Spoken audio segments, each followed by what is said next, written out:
nous nous tournons vers le Coran, nous voyons qu'il reprend l'idée de Dieu parlant à Moïse écrivant sur les tablettes.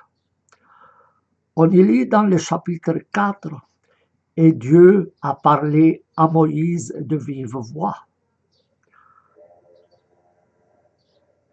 Et dans le chapitre 7, on y lit, Dieu dit, ô Moïse, je t'ai choisi parmi les humains avec mes envois et mes paroles.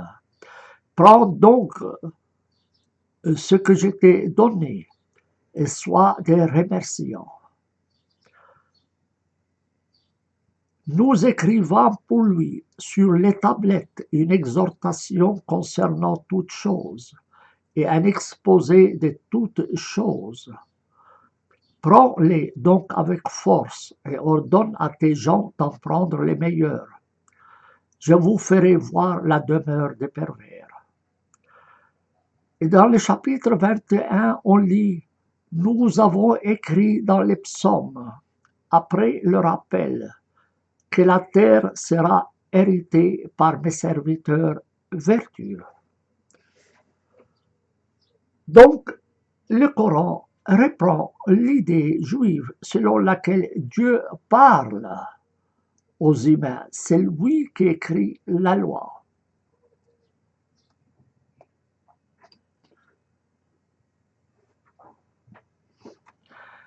Partant du Coran, les musulmans croient que l'origine du Coran est la mère du livre, appelée ainsi la mère du livre, écrit dans une tablette préservée par Dieu.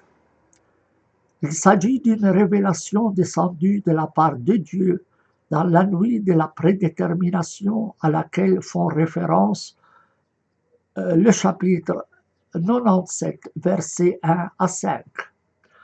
Révélation en langue arabe. Les musulmans divergent sur la façon dont le Coran a été révélé à partir de la tablette préservée. As-Suyuti nous dit que le Coran est descendu entier sur Mahomet, puis il a été révélé par morceaux. Cette manière de concevoir le Coran reprend la croyance juive selon laquelle la Torah a été entièrement révélée à Moïse.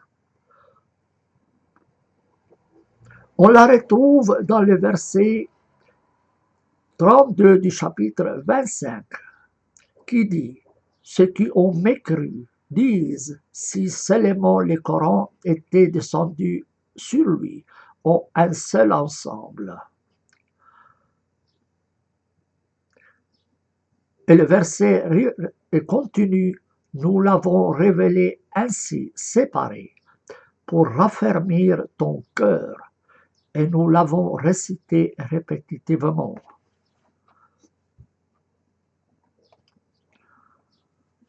Nous n'entrerons pas dans l'analyse psychologique de ce phénomène qu'on retrouve dans la pratique chamanique des tribus brésiliennes. Il suffit ici de mentionner ce que dit Ibn Khaldoun au sujet des symptômes de la prophétie en général et de la prophétie de Mahomet en particulier. Il écrit « La révélation arrive tantôt comme le bourdonnement d'un discours confus. Le prophète en saisit les idées, et à peine a-t-il cessé d'entendre le bourdonnement qu'il a su par cœur et compris le message. Tantôt l'ange qui lui communique la révélation paraît sous la forme d'un homme, afin de lui parler. Et ce qu'il dit, le prophète le retient par cœur. Aïcha, la femme de Mahomet, ajoute Ibn Khaldoun, rapporte qu'une fatigue extrême était une des souffrances que Mahomet éprouvait en recevant une révélation.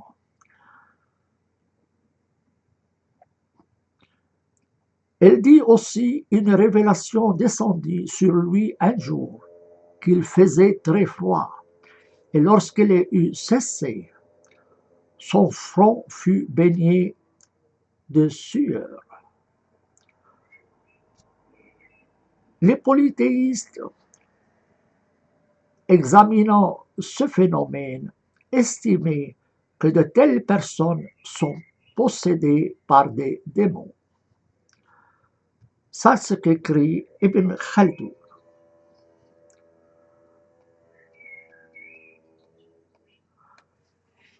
Les contemporains de Mahomet ont remis en question la révélation faite à Mahomet. Certains l'ont considéré comme poète, fou ou magicien et l'accusèrent de raconter des légendes des anciens. Les termes poète, fou ou magicien se retrouvent dans le Coran. Donc, et accuser Mahomet de raconter des légendes des anciens. On lit dans le chapitre 25, ils disent ce avec quoi il est venu est légende des premiers, qu'il s'est fait écrire, et lui sont dictées au matin et au crépuscule.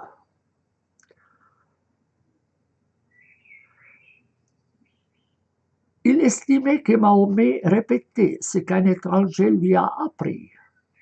On lit dans le chapitre 16, nous savons qu'ils disent, ce n'est qu'un humain qui lui enseigne. Mais Mahomet leur répondait que c'était révélé par l'ange Gabriel. On lit dans le chapitre 2, c'est lui qui l'a fait descendre sur ton cœur avec l'autorisation de Dieu, confirmant ce qui est avant lui, une direction et une annonce aux croyants. L'ange Gabriel, que le Coran appelle l'Esprit du Saint,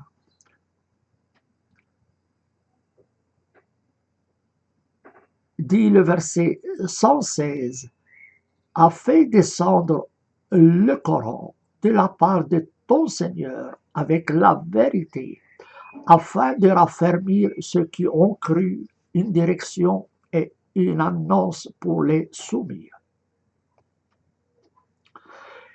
Donc, d'après les musulmans, se basant sur le Coran